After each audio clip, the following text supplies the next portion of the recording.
Кандидатката на Заев за Битола и натаму бега од одговор на поставените прашања. Не ги одговори предходните прашања, а ние веќе имаме нови.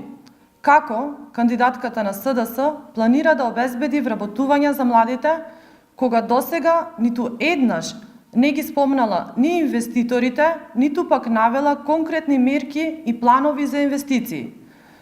Дали тоа значи дека во договор со Заев планира да ги поништи потпишаните договори за купени парцели во индустријската зона Жабени, поради што новите инвеститори се несигурни и размислуваат за алтернативни локации?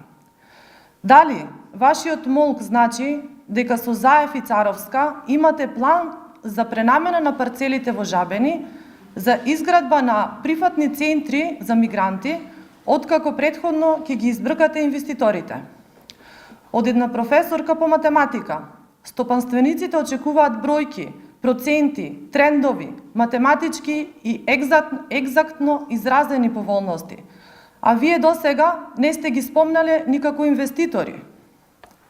Кандидатке, професорке, добро знаете дека 27 април не е одговор, туку изговор за избегнување на одговорите.